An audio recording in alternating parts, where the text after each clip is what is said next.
নতুন সরকারের কাছে আলেমদের প্রত্যাশা কি?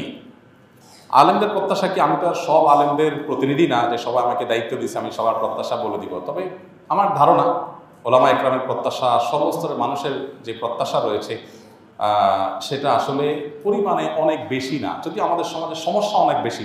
মোটা দাগে মানুষ, এদেশে মানুষের আবেগ অনেক বেশি, যার কারণে মানুষ অনেক বেশি চায় না। অল্প কিছুতেই বাঙালি অনেক খুশি হয়ে যায়।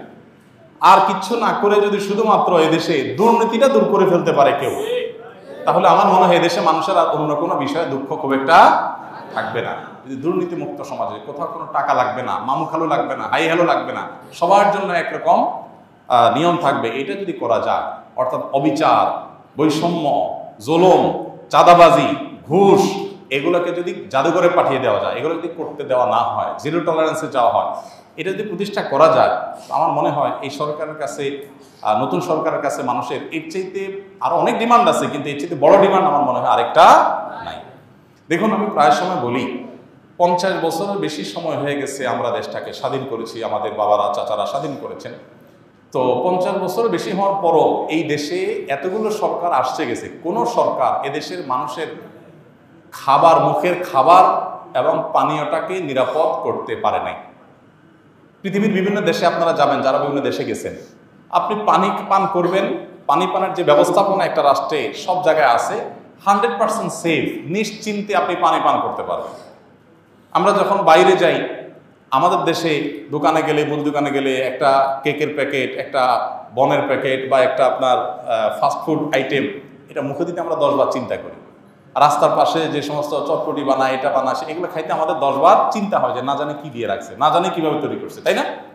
নিরাপদ খাদ্য, নিরাপদ পানি, এটুকু মানে শুধু একটু পানি পান করবে মানুষ, এইটুকু নিরাপদ 50 বছরে কোনো সরকার করতে পারে নাই।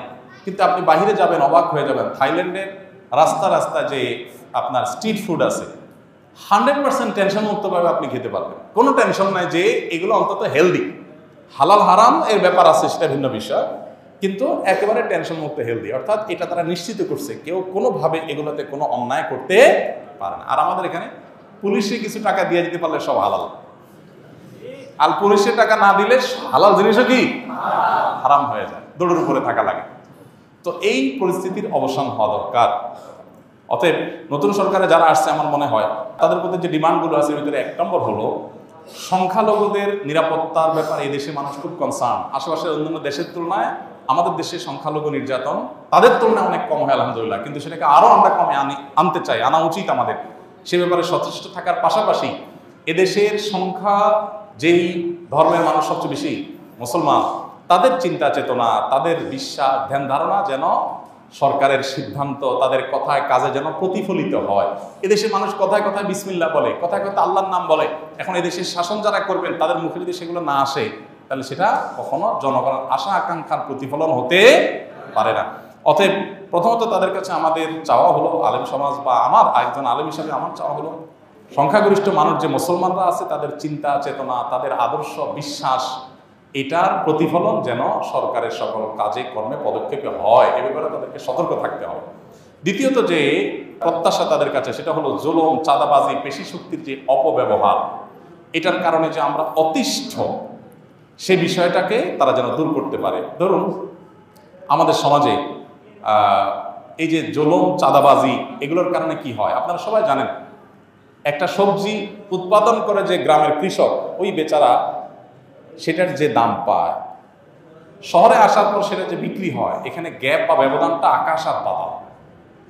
কৃষক হয়তো কেজি 2 টাকা, 3 টাকা, 5 টাকা পাচ্ছে, আর ঢাকা এসে সেটা বিক্রি হচ্ছে 40 টাকা, 50 টাকা, 60 টাকা। এত বড় গ্যাপ কেন হচ্ছে? আমরা সবাই জানি কেন হচ্ছে। চাঁদাবাজির কারণে হচ্ছে। রাস্তা রাস্তা ট্রাক থামায় থামায় চাঁদাবাজি, সব পর্যায়ে আড়তে চাঁদাবাজি। এই চাঁদাবাজি করা মানুষদের সংখ্যা তো অনেক বেশি না। যদি কোনো সরকার সিরিয়াস হয় যে আমরা এগুলো বন্ধ করব, তাহলে কৃষকও বেশি দাম পাবে, আবার ভোক্তাও অনেক বেশি দামে কিনতে হবে না, একটা ভারসাম্য ভাব আসবে। অতএব এই যে কোনো মূল্যে জুলুম, চাঁদাবাজি এবং পেশি শক্তির অপব্যবহার, এটা বন্ধ করতে হবে। এটা হলো একটা বড় প্রত্যাশা। দেখুন ঢাকা শহরে আপনি মহাখালী যদি যান, কখনো কখনো কারণ বাজার ফ্লাইওভারের এখানে দেখি, আপনারা খেয়াল করেছেন নিশ্চয়ই, বিশেষ করে মহাখালীতে এটা আমার চোখে বেশি পড়েছে, আরো অন্যান্য জায়গাতেও আছে, আমি তো সব দিকে আমার মুভমেন্ট থাকে না। তো এই সাইডে আমার মুভমেন্ট বেশি, আমি দেখেছি যে মহাখালী যে বাস টার্মিনালটা আছে ওটার আশেপাশে রাস্তার ধারে দেখবেন আপনারা বড় বড় বাসগুলো পার্কিং করে রাস্তার উপরে রেখে দেয়।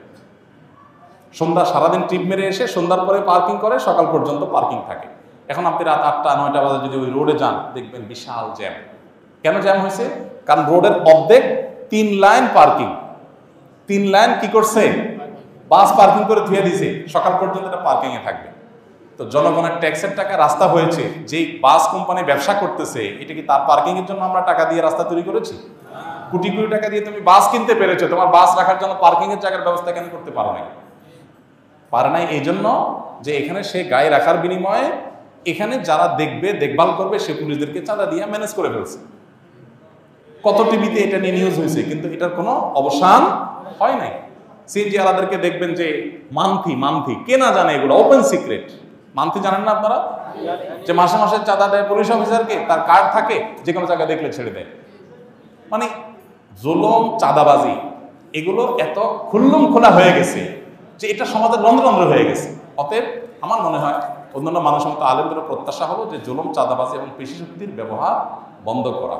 প্রত্যাশা হলো দুর্নীতির ব্যাপারে জিরো টলারেন্সে যাওয়া। কোনো অফিসে, আদালতে, কোথাও যে মানুষের যাতে পেরেশানি পোহাতে না হয়, যে মামু খালো ছাড়া কিছু হবে না, হাই হ্যালো ছাড়া কিছু হবে না, এরকম যেন না হয়। সবার জন্য যাতে সমান সুবিধা থাকে। আমাদের দেশটা অনেক গরিব, অনেক দিক থেকে আমরা পিছিয়ে আছি, নিশ্চয়ই আমরা জানি সেটা, কিন্তু যেটুকু হবে সবার জন্য সমান হোক। কারণ মামু খালু আছে তার জন্য সব হবে, আর যার মামু খালু নাই, হাই হ্যালো নাই, টাকা পয়সা নাই, তার জন্য কিছুই হবে না, এটা যেন না হোক, এটাই হলো প্রত্যাশা। আর সর্বশেষ বিষয় হলো যে বিশেষভাবে নিরাপদ খাদ্য, নিরাপদ পানীয়, যেটার কথা আমি বলছিলাম, নিরাপদ ঔষধ, নিরাপদ খাদ্য, নিরাপদ পানীয়, নিরাপদ ঔষধ, এই তিনটাতে নিশ্চিত করা। দেখুন, যেই ঔষধের মাধ্যমে মানুষ বেঁচে থাকবে, ট্রিটমেন্ট করবে, আমি নিজেও জানতাম না এক সময় যে ঔষধের ক্ষেত্রে এত 2 নম্বরই হয়, যে নকল ওষুধ নাকি হয়। তাহলে একটা মানুষ যে ওষুধ খেয়েছে সুস্থ হবে, উল্টা ওই ওষুধ খেয়ে সে আর মরে যাচ্ছে। সাতক্ষীরার একটা গ্রামের মানুষকে নিয়ে দৈনিক পত্রপত্রিকা নিউজ হয়েছে যে একটা গ্রামে মানুষ মরে, অনেক মানুষ মারা গেছে শুধুমাত্র পানি বিশুদ্ধ না থাকার কারণে, পানিবাহিত অসুবিধার কারণে।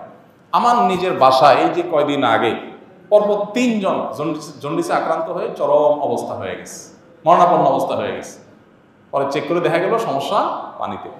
তো খাদ্যে ভেজাল, এটার কারণে কিডনি শেষ হয়ে যাচ্ছে। আমাকে এক ডাক্তার বলেছেন যে বাংলাদেশের যতগুলো ডায়ালাসিস মেশিন আছে হসপিটালগুলোতে, এগুলোর একটা তো আপনি দেখবেন স্লট খালি নেই। এত পরিমাণ কিডনি রোগী হয়েছে এদেশে যে একটা তো কি নাই, স্লট খালি নাই। অসাধু ব্যবসায়ীরা খাদ্যের মধ্যে ভেজাল দিয়ে দিয়ে আমাদের কিডনি শেষ করে ফেলতেছে।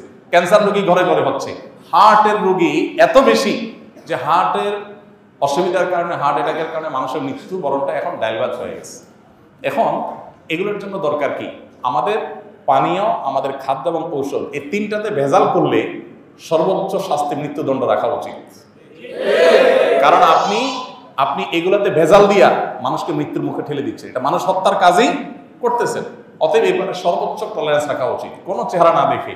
যে মানুষের খাদ্যে ভেজাল দিলে, আমরা দেখি ভেজাল বিরোধী অভিযান হয়, ম্যাজিস্ট্রেট যায়, এটা হয় সেটা হয়, আরে রং মিশাই দিয়ে আমাকে শেষ করে ফেলতেছে, আমার কিডনি শেষ, ড্যামেজ হয়ে যাচ্ছে, আমার হার্ট শেষ হয়ে যাচ্ছে, ক্যান্সার হয়ে যাচ্ছে, আর জরিমানা করতেছে 50,000। আর 50,000 টাকা তার জন্য কোনো ব্যাপার নাকি? এই জন্য আইনের পরিবর্তন হওয়া দরকার। ম্যাজিস্ট্রেট তো আর কিছু করার নাই, তিনি তো আইন আলোকেই কাজ করছেন। আইনের পরিবর্তন হওয়া দরকার। নিরাপদ খাদ্য, নিরাপদ পানীয়, নিরাপদ ঔষধ, এটা নিশ্চিত করতে হবে। এদেশে কি হয়েছে আমাকে বলেন? 50টা বছর ধরে যেটা হয়েছে, একেবারে হয় না আমি বলবো না, কিন্তু যেগুলো হয়েছে তার চাইতে বহুগুণ বেশি হতে পারত।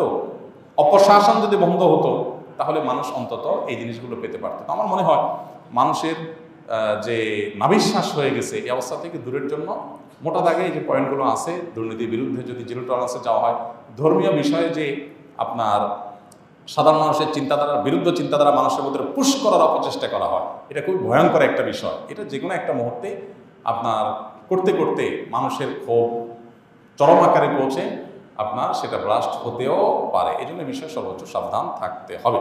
সেই সাথে জুলুম, চাঁদাবাজি বন্ধ করা, দুর্নীতির ভিতরে জিরো টলারেন্সে যাওয়া, নিরাপদ খাদ্য, ওষুধ এবং পানির ব্যবস্থা করা। আল্লাহ তাআলা আমাদের যারা দায়িত্ব নিয়েছে নতুন করে, তাদেরকে আল্লাহ তাআলা সেই শক্তি সামর্থ্য দান করুন। তারা